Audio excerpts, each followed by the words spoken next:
গোৱালপাৰা জিলা AIUDFৰ নতুন সমিতিক সম্বৰ্ধনা জনাই জিলাখনৰ যুৱ মৰ্চাৰ উদ্যোগত।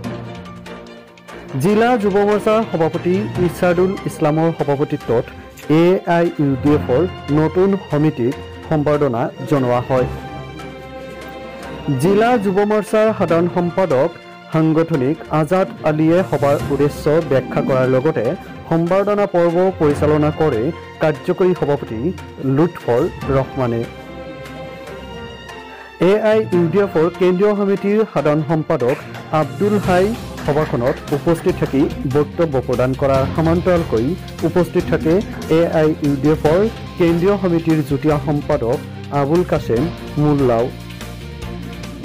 ইয়াৰ উপৰিও যুৱ মৰ্চাৰ কেন্দ্ৰীয় কমিটিৰ সাধাৰণ সম্পাদক খণ্ডকাৰ আল মাছুদ আৰু সাধাৰণ সম্পাদক অধিবক্তা চলেমান হকো আজিৰ এই সম্বৰ্ধনা পৰ্ব অনুষ্ঠানত উপস্থিত থাকে। গোৱালপাৰা জিলা সমিতিৰ সভাপতি ছফিউৰ ৰহমান জিলা যুৱ মৰ্চাৰ উদ্যোগত লোৱা আজিৰ এই কাৰ্যসূচী ভূয়সী প্ৰশংসা কৰি কয় যে অনাগত দিনত যুৱ মৰ্চাৰ সাংগঠনিক ভেটি অধিক শক্তিশালী কৰাত তেখেতৰ ভূমিকা যথেষ্ট থাকিব। আজিৰ এই অনুষ্ঠানত জিলাখনৰ কাৰ্যকৰী সভাপতি জাকিৰ হুছেইন, আবুল কালাম হুছেইন, ডক্টৰ ৰেজা আমিন, গোৱালপাৰা জিলা সমিতিৰ সাধাৰণ সম্পাদক অধিবক্তা ছৈদুৰ ৰহমানেও অহা পঞ্চায়ত আৰু লোকসভা নিৰ্বাচনৰ সংগতি ৰাখি দলৰ সাংগঠনিক ভেটি অধিক মজবুত কৰি তোলাৰ উদ্দেশ্যে বক্তব্য প্ৰদান কৰে। News desk first news Assam.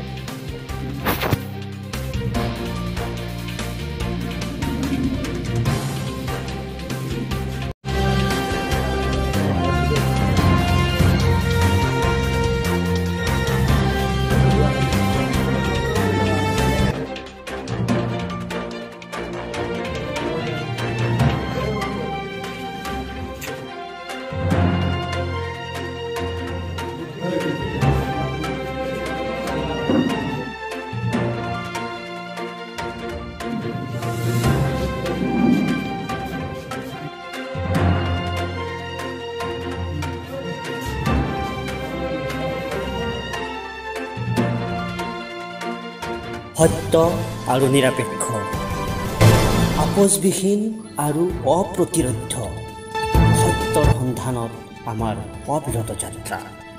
আপোনালোকে চাই আছে ফাৰ্ষ্ট নিউজ আসাম।